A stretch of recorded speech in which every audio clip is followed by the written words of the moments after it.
Hey everybody, this is Ellen Weatherford.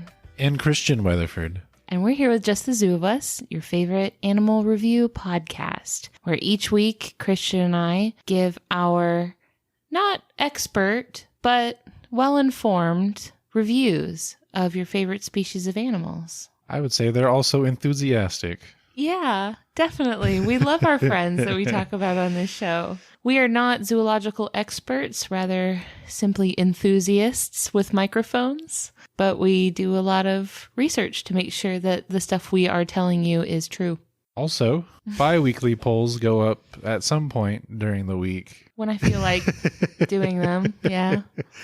And that helps decide one of the animals we'll talk about. And we try to trade off from bi-week to bi-week.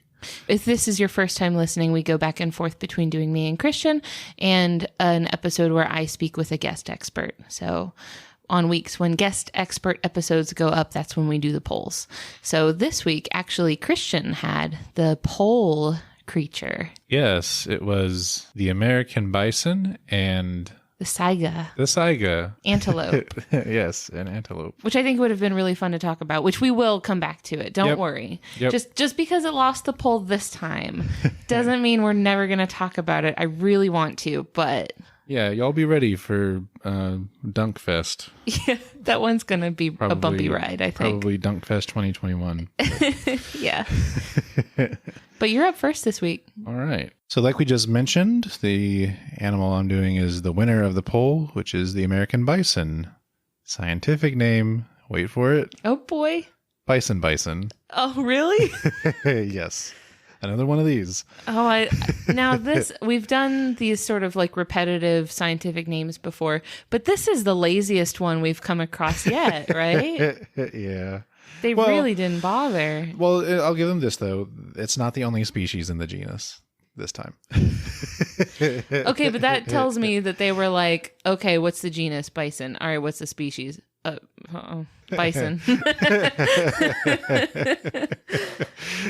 Yep. So this is sometimes called the American buffalo, which is a misnomer, but I'll talk about that in a bit. Okay.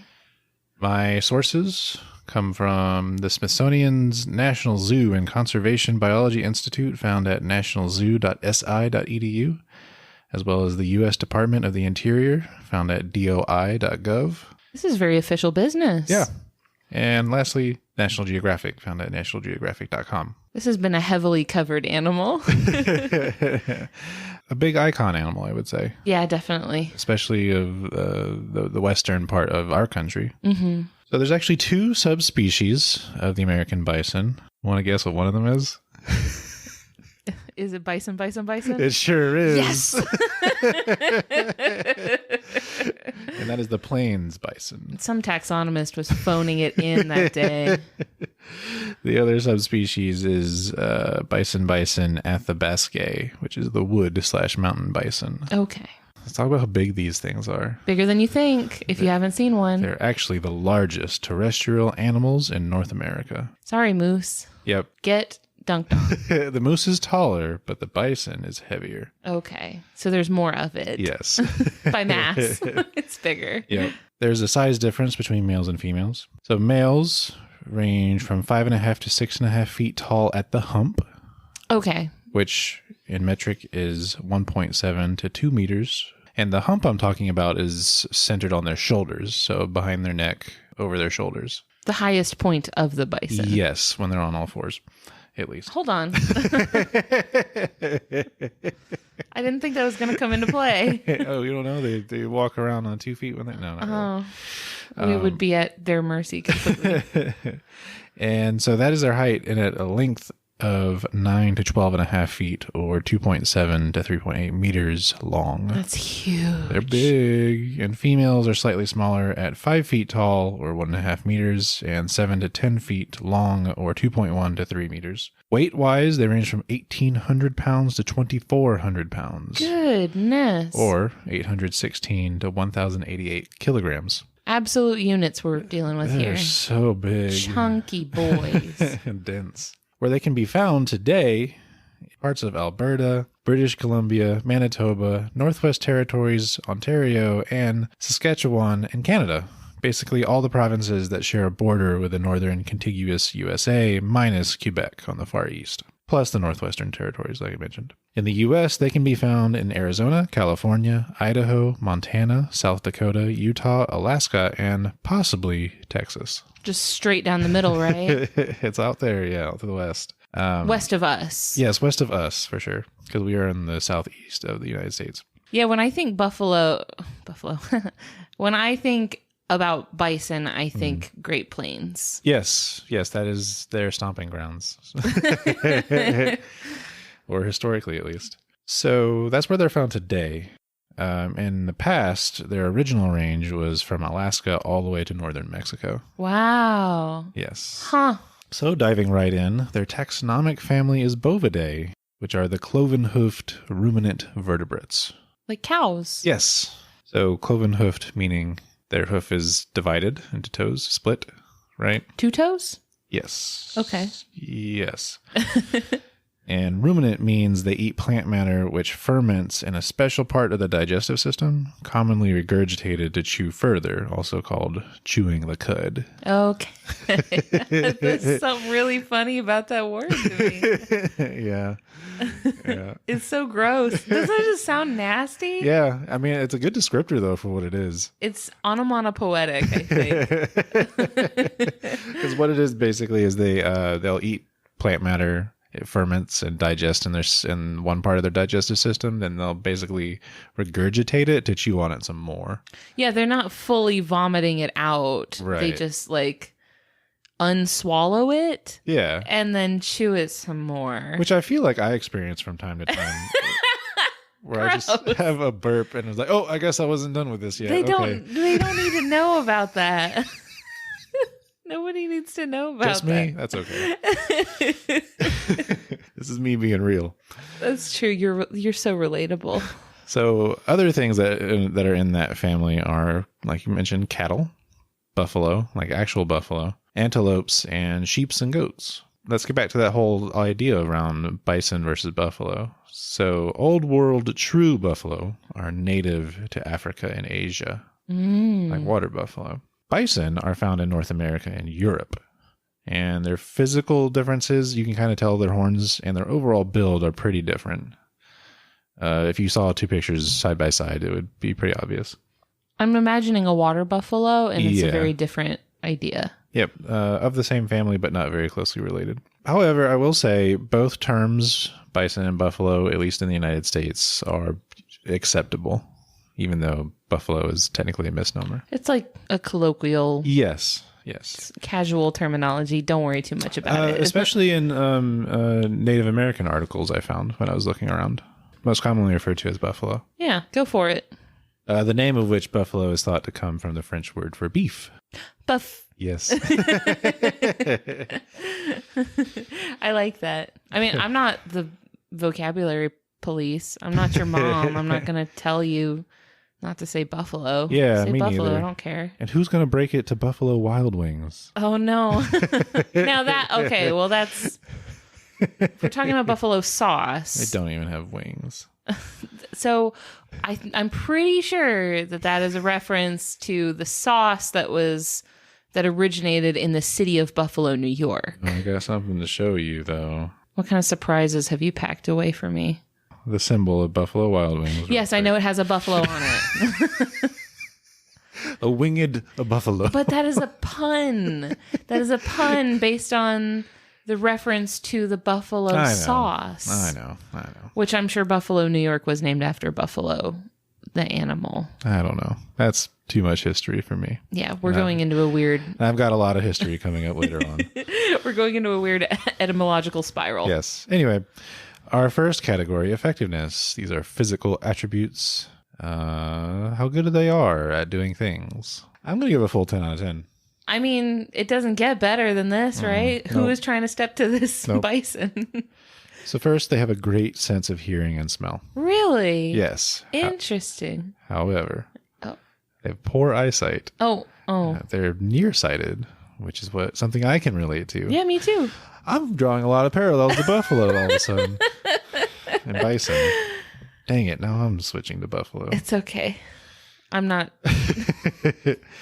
It's thought that this contributes to the likelihood of a stampede if they're startled. Oh. Yeah. Because they're like, don't know that thing. I can hear it and smell it. Can't see it. I'm out of here. No, goodbye. Yep. So moving on. They're big and strong, as we've talked about already, with, they're just absolute unit. So big and so strong. The adults are relatively safe from predators. However, weak, old, or young bison may become prey for mountain lions, bears, or wolves. I have seen a video of a full-grown adult, I'm assuming male buffalo, taking out a car, like pushing a car right off the road. Oh, yeah, I could see that. Yeah. Sure. There's like a car like parked on the side of the road, and a bison decided to step to it. Yeah. Maybe because of that poor eyesight. I don't know. But ran up on this car and pushed it right off the road. Yeah, maybe it was competing for females. Don't like that thing. My next point, they can run fast. Mm-hmm. Around 30 miles per hour or 48 kilometers an hour. That's pretty good. It's pretty fast. And they're so big, you would think, oh, they're probably not too agile, but no, they can get up there pretty quick. It does take them a second, they gotta like kind of rev it up a little bit, Yeah, and it's not so much the speed that I would be afraid of. It's more the momentum of that much mass moving at that speed. Yeah, it is. And they don't look like they would be able to move that fast because they got those little legs, right? They look little, I think, because of the fur and such, but they're really stocky. Sure. Yeah. So like we mentioned, their digestive system is designed to consume grass and other plants like that. In winter, they actually use their massive heads to sweep snow to the side to find grass to eat. Oh, Yeah. that's cool. So they use their face as a shovel, basically. If you got it, yeah. Use the tools that are available to you. And my final thing for effectiveness is their winter coat. So they grow in this big hairy coat when it gets into the colder months, because keep in mind the areas that these things are found in. And then in the spring, they shed this coat by rolling on the ground to loosen the hair. I bet that's really cute. Yes. Did you see any videos of it? Yep. Is it really adorable? They just look like they're what Puppy does in the backyard, like she's scratching her back in the grass. Except this is massive bison on its back in the dirt. Oh, that is really endearing, though. Yeah. But it makes them look even bigger when they have that big fluffy coat, right? Like when they're all buffed out, they look bigger because of all their fur. I lied. Last point. They're good swimmers also. Why? They just are. Why would they be? Well, it helps because, in that part of the country, they would have to ford rivers and such pretty often. Okay, that makes sense. Yeah. I'm imagining like a creature that thick surely is not that buoyant. I would just imagine they would just sink like a rock. I guess not. Nope. Which I guess, I failed to give even the most basic of descriptions of what these things look like. So imagine a cow, but a hump on their shoulders, and also dark brown fur. Some of them even grow forehead fur that looks like hair, and they have beards. The males have more distinct beards, and they have horns that curve upward. It's like a very top-heavy cow. Yeah. Yep. Stocky legs. They have a small tail. They're stacked up top, but then it looks kind of like they may have skipped leg day a little bit. I still wouldn't walk up behind one. I wouldn't be anywhere close to one. Yeah, this is a good disclaimer. Stay away. There's a really funny video of a reporter, like a news anchor, that is reporting from like a road, and he's standing there giving his report, and then at one point he stops and he looks off in the distance behind the camera. He goes, "Oh no." And he just stops and packs up his camera, puts it in his trunk, and drives away. And he posted it on Twitter and was like, "Oh yeah, there was a herd of bison walking towards me." Yeah, smart move. Like a herd of bison was walking towards him, and he was just like, "Nope, this report ain't getting done." And I was like, that's probably a good idea. Yeah, for sure. So on to our second category of ingenuity. These are Intelligent things that they do could be methods, hunting tactics, tool use, that sort of thing. Giving them a 7 out of 10. I mentioned the rolling in the dirt thing, but they also do that to deter biting flies, and males will do this to leave their scent behind. Interesting. Yeah.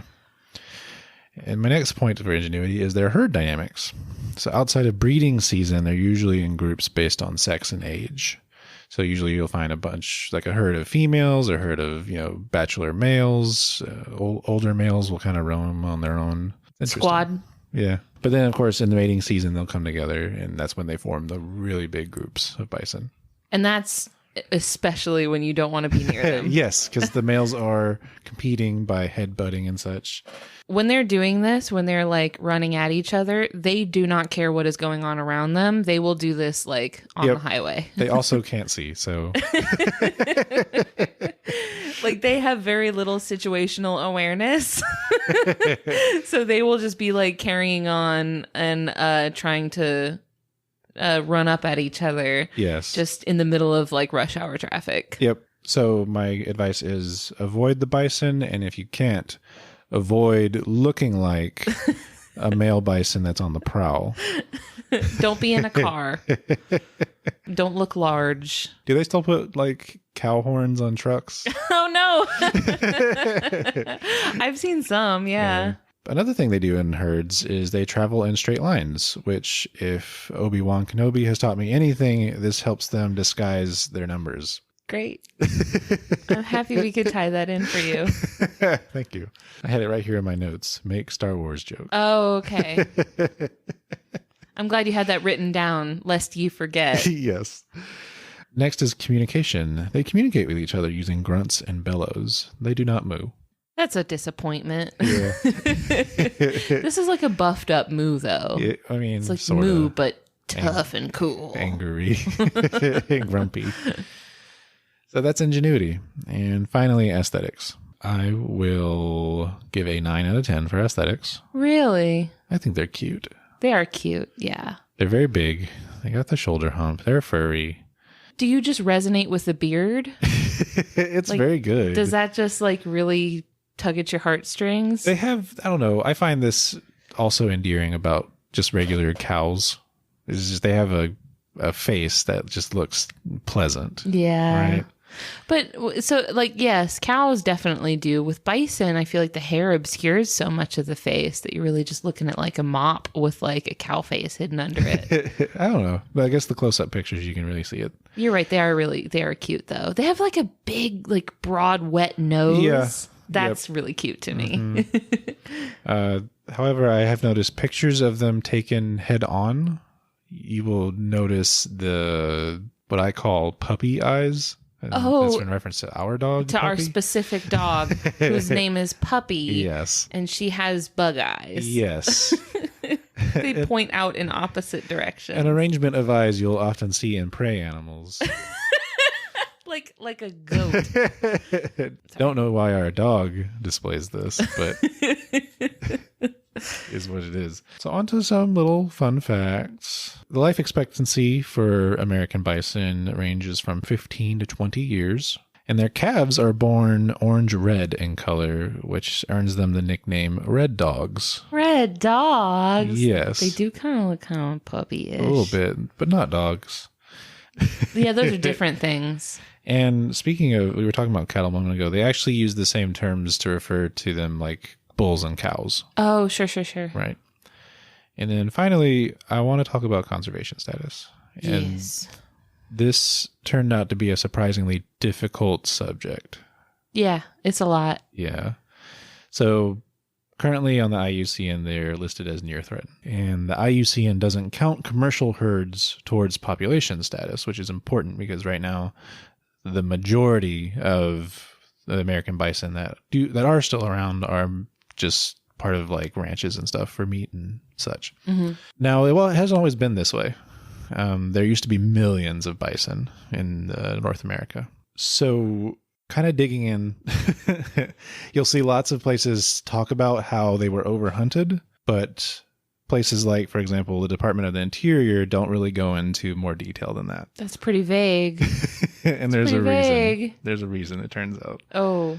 So in the 19th century, settlers and the U.S. government killed around 50 million bison for food, sport, and to deprive Native Americans of a very important natural asset. So this strategy was inspired by the scorched earth method used in the U.S. Civil War that I see. had previously wrapped up not long before this. Right, where you come into an area and then you just completely like obliterate it so that it can't be used later. So more so disabling their food infrastructure. Sure. And trade. So the U.S. government, and this is an awful, awful history and story of war between the U.S. government and the Native Americans, particularly in this case, the Plains Native Americans. So the concept was kill the bison, Native Americans starve, don't have a choice, have to surrender, and have to agree to be put in reservations.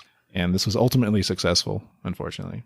So by the 1890s, there were fewer than 1,000 individuals left on the continent. It's a huge culling, going from tens of millions to less than 1,000. Yeah, that's like a fraction of a percent left. Yeah. It's crazy. And there's a lot of history behind that and some gory details. It's fairly upsetting.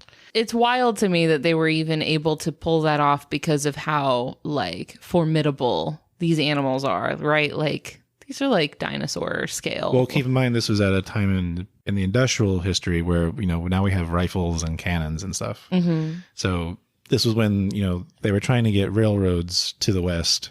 So one thing they would do is they would just have a whole train full of people with guns and just trying to match the speed of herds and just gunning them down from the train. That's not fair. Yeah. Sucks all around. Yeah, that's all bad.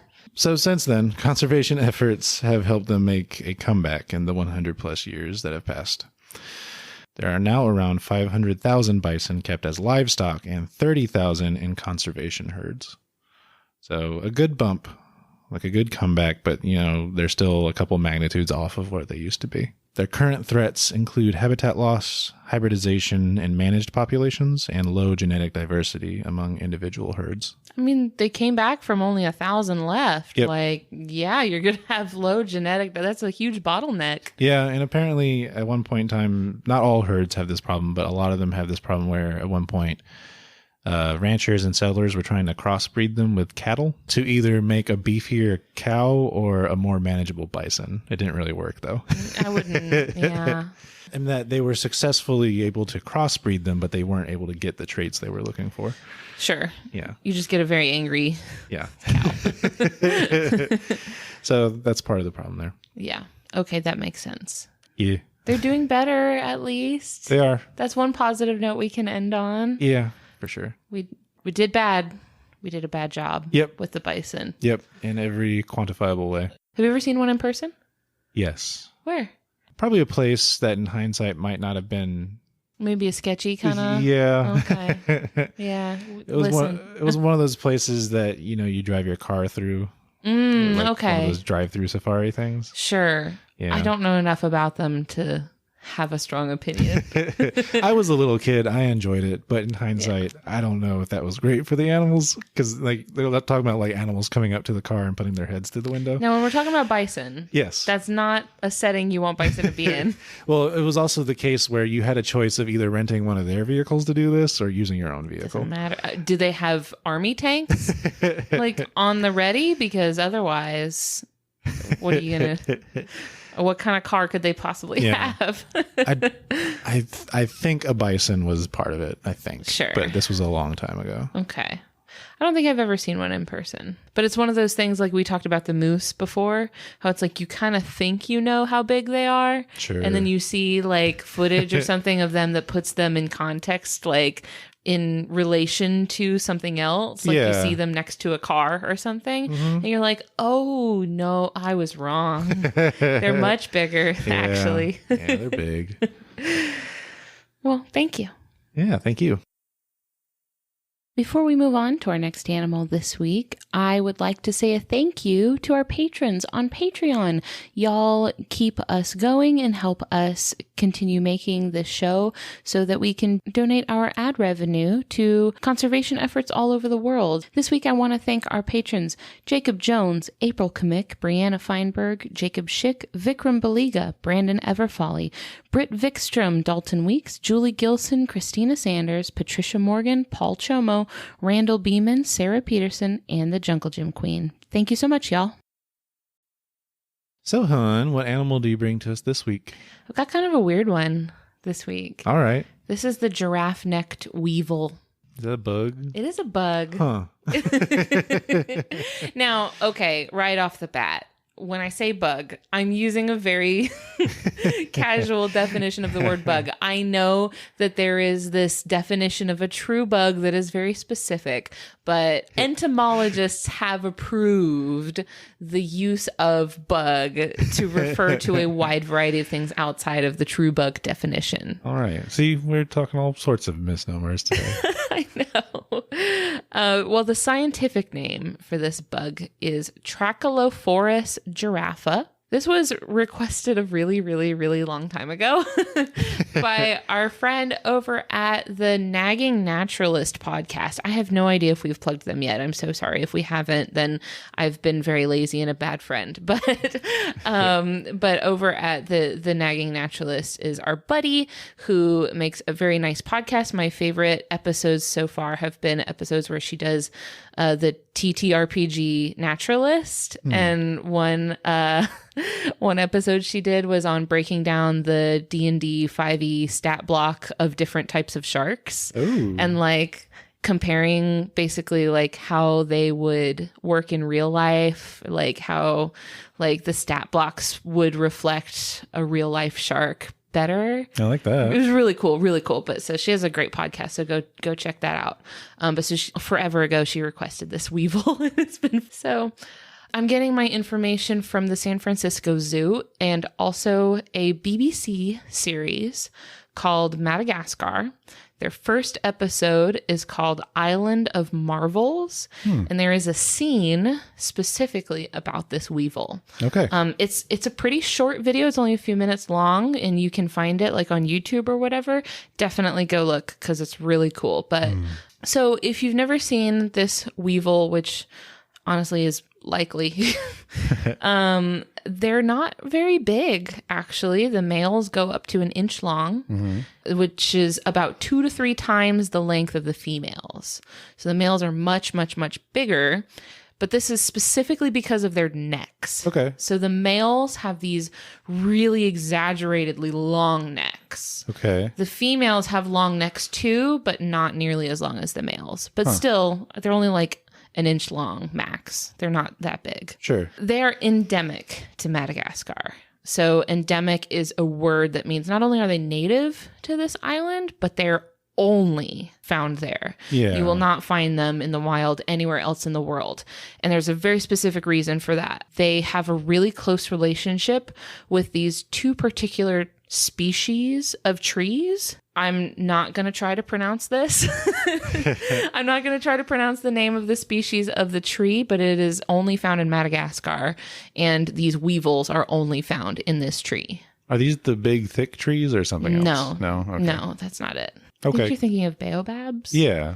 No, not them. It's actually kind of a little tree. It's not very big, but that's the only kind of tree you can find this weevil on. Okay. Usually we talk about taxonomic families, but the taxonomic superfamily of this weevil is, I'm just going to go for it, Circulionoidea.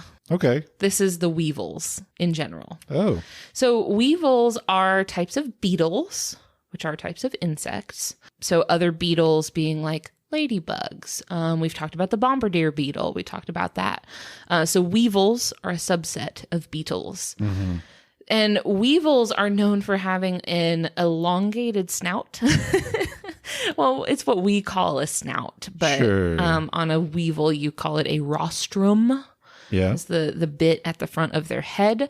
the rostrum is what contains their like chewing bits, their mandibles, and the parts that helps them chew things up, chew plant matter. Or they're herbivores. There are so many weevils. I couldn't find an exact number, but I saw estimates ranging anywhere from 40,000 to 60,000 identified species of weevils. Wikipedia said 97,000, but didn't say where they got that number from, so I don't think that's very Oh, reliable. typical Wikipedia. I know. Well, usually they're pretty good about including a little link to their sources, but nothing on that. They just said 97,000, had nothing to back it up. But it's thought that there are at least 100,000 species yet to be described. There's so many weevils, and this is only one of them. Mm-hmm. There's actually another type of giraffe weevil. Oh. And it is so called for similar reasons. It has a very similar like neck structure. Sure. But that type of giraffe weasel.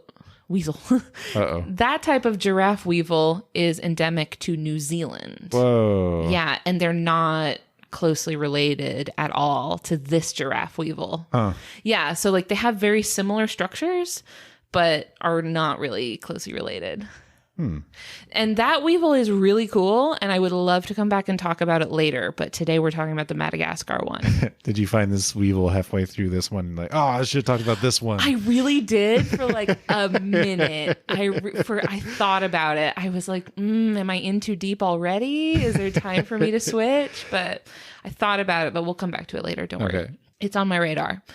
So for my ratings for this particular giraffe-necked weevil, for effectiveness, I'm giving it an 8 out of 10. Okay. So the first thing you notice about this little critter is its neck. So the neck rises upward from the body, and then it hinges. So there's like a joint. Oh, okay. And then it continues for like a long time. It's like the part before the hinge is the shorter end. Okay. And then after the hinge, there's like a long bit of neck, and then that gets to the head part. So you and I sitting in this room right now, I would compare their neck to the arms that are holding our microphones. Okay. The like scissor boom arms that are holding up our microphones. Mm-hmm. But for somebody who doesn't know what those look like, I would compare it to an excavator. Ah. Like the construction machinery. Okay. Yeah, that's what it looks like. Not the head part. The head, It doesn't have a big toothy scoopy thing at the end. That would be funny though. That would be really funny. But the neck part looks like that of an excavator. And then the head also has, like the rest of the weevils, it has that long rostrum at the end. So they've got a long snout. And then at the end, they have these long antennae. Yeah. And they're like spiny looking, very, very spooky, edgy looking antenna. So overall, it has some serious length. Like it's just neck and then nose and then antenna. Like this thing just doesn't stop. This is Spore.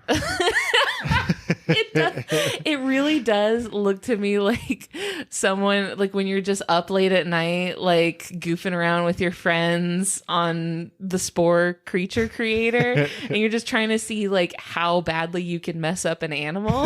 That is what it looks like because of how funky the neck is. It doesn't make any sense. It needs long neck to eat delicious apples in the tree. So what's really funny is that the rest of the weevil, like the body part, is actually really short and like kind of stubby. Do they have balance issues? No, because it's hefty. Like it's short, but it's like thick and like built. So I think that they're just heavy enough that they're not too top heavy. Okay. So of course you see something this just absolutely bizarre looking and you think, why is it like that? Yes. So for the males, it's pretty straightforward. They're for fighting each other. Of course. Yes. So they swing their heads at each other. And by the way, I should mention that so the bit that's attached to the body is not the part that moves. Like the part after the joint with the head on it is the part that swivels almost. Not swivel, like it bends. Yeah, it bends. Yeah. So they swing that at each other, trying to bash one another off of the leaf that their battle is taking place on, because they're on a leaf. Yeah. And they're just trying to knock each other off. So it makes sense that they would have developed these longer and longer necks over time, because clearly the one that has the longer swing range is going to have the advantage there, because it can reach the other male when the other male can't reach it. Yeah. So that makes sense. It's giving it a combat advantage. But it's not as interesting as, say, the rhinoceros beetle. Well, they just took a similar approach, but with a different part of their body. Yeet. This is less of a yeet, and I don't really know what this is, because they're not really like grabbing onto their opponent. Yeah. They're just like swinging at each other, like using their head kind of like a mace of some sort. It's like that game at festivals and stuff where you're like on an inflatable stump and you have like a giant Q-tip weapon and you have to knock the other person off. Yeah. I don't know if I'm describing this properly. It's exactly like that. So they try to knock each other off. These fights are almost never fatal. They're just trying to knock each other off the leaf. That's all. I imagine maybe the length of the neck is a blessing there, because then they're not like doing any damage to their bodies during these fights. Yeah, they're just, bashing each other with their faces. It's fine. Just the head. That's all.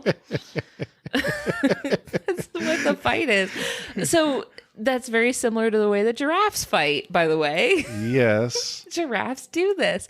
But with the giraffe fighting motion is very different. The giraffes have a bendy neck, right? Yeah. They got 7 vertebrae in there, so they're just like, the motion of their head is more like a wrecking ball, sort of. With these weevils, they're not doing that. They're just like bashing. Now, remind me, for giraffes, was it the common name or the scientific name that basically translates to leopard horse? Camel leopard. Camel leopard. Yeah, it was the scientific name. Oh, okay. I was thinking if it was the common name, this thing isn't going to make any sense. Camel leopard beetle. No. So yeah, the fights are not fatal. I'd imagine they're probably pretty embarrassing, because when they're doing this, there's a female right there. So like, I don't know, maybe just a bruised ego. That's about it. That's all you're going to walk away with. Before I move on from effectiveness, I wanted to zoom out a little bit and talk about this defining characteristic of beetles in general. Mm-hmm. And this is that their wings are surrounded by this hard shell casing that they have around their bodies. And this is called the elytra. Oh. Which is actually the plural form of the word elytron. So one of them is the elytron, and the set of both of them is called their elytra. So these are actually the beetle's forewings. Mm-hmm. So when you're looking at like maybe a butterfly or a dragonfly, you see how it has one pair of wings in the front, one pair of wings in the back. For beetles, that pair of wings in the front has hardened and turned into this shell. Mm-hmm. And the wings in the back stayed that sort of flimsy membrane sort of material. So the hind wings are what they're flapping to fly, and the forewings are this hard shell that in order to flap their hind wings, they have to raise the elytra in order to flap their wings. Yeah. These weevils do have those like elytra. Theirs are this really beautiful deep red color. It's really cool because the rest of their bodies are just pure black. Sleek black. So they're totally black, and then this just beautiful red shell. When a beetle needs to fly, they have to raise their elytra like a hatch. But what's really, really funny about weevil flight is that not only are they lifting up their elytra so that their hind wings can flap and they can fly, they like splay their legs out. They like hold all of their legs up in the air like they're like skydiving or parachuting or something. And they just fly around like that with all of their legs held high up in the air. It is the funniest thing. What a mess. It is a total mess. They're so goofy. Please look up a video of weevils flying because it is really funny. So I was going to say the elytra flight thing. I think what a lot of people would be familiar with that does that is a ladybug. Yeah, ladybugs is a really common example of a beetle that people probably are not grossed out enough by, that they probably would have spent some time watching them. But yeah, imagine that, how the ladybug raises up the red part and then the other wings come out from underneath. Yep. Just like that. For ingenuity, for the giraffe-necked weevil, I give it a 9 out of 10. Really? Yes. Okay. This is a very clever weevil. They had to make up for it somewhere. So for females, I mentioned that for males, the purpose of their long neck was very straightforward. Females also have the long neck. It's just not as exaggerated. Now for the females, they also have that hinged neck. Compared to males, it looks pretty stubby, but her long neck has a different purpose. So her purpose for her long neck is that she uses it to snip at the leaves of the tree that she's on. Okay. Not to eat it, but she's snipping it along the vein to make little creases in it. And once she's made the creases in the leaf, she uses her legs to fold it in half. So she folds the whole leaf like a taco. And then she lays her eggs inside of the creased leaf that she has made. So once the eggs are up in there, then she actually rolls up the leaf, like starts at the tip and uses her little mouth to roll the leaf up. Yes. She even bites little notches in the leaf that interlock with each other and help the leaf stick together when she rolls it up. Yeah. So like as it's rolling, it's basically self-adhering. That's interesting. Yes. So the leaf sticks together, and then once she's all done, she snips the leaf off of the tree. So she just chews it off and snips it, and the leaf burrito falls to the ground and sits on the ground until the egg inside hatches, and then the baby weevil eats the leaf and goes on about its business. Sounds good. Yeah. And what I thought was really interesting is that the male that has like mated with the female weevil, he hangs around on the leaf while she's doing this. Like he is chilling out on the leaf while she's like building this little nest. It doesn't seem like he's doing anything, but it's thought that he might be fending off insects that could be trying to come eat the egg. So like little ants and stuff that might be trying to poke their way inside of the leaf before she's rolled it up. Sure. And he's over there like trying to like protect the egg. Yeah. I feel like that's like a very high degree of parental care for bugs. Yeah, I would think so. Very cool. And that's just like biomechanic, like engineering, how she's manipulating the leaf in these really, really intricate ways. But so like one reason that they are particularly fond of this tree is that the leaves of this tree are soft enough for them to do this. So it's got a nice like soft leaf that they can bundle up. Okay. Yeah. That sounds so nice. And it keeps the egg hidden. It keeps the larva fed. It's just very cool. I thought that was really nice. So you can watch all of that stuff on the BBC episode that I mentioned. That's cool. It's very cool. Finally, for aesthetics, I give them an 8 out of 10. Okay. They look like alien construction equipment. Like they don't look right. But so I did give it really high scores. I think mostly for the colors though, because it has that like sleek black look to it, and then that bright red. It's really beautiful. Have you seen this bug before? I don't know. Hold on, let me show you a picture real quick. You'll see what I mean. Okay, this is what it looks like. I definitely, the first time I saw it, I saw like a picture of it on Twitter. And I was definitely like, absolutely not. This is a disaster of an animal. But it really grew on me. I don't know, man. Maybe it was an acquired taste. Its body looks like a spicy pepper. It does. Yeah, you're right.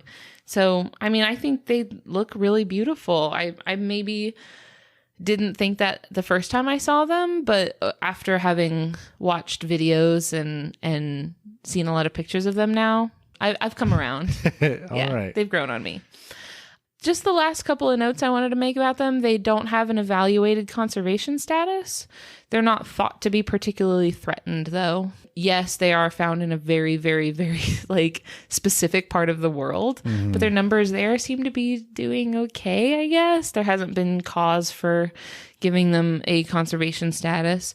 And the last thing I wanted to say is that they don't sting or bite. So what's the benefit? They're totally harmless. They will not bother you.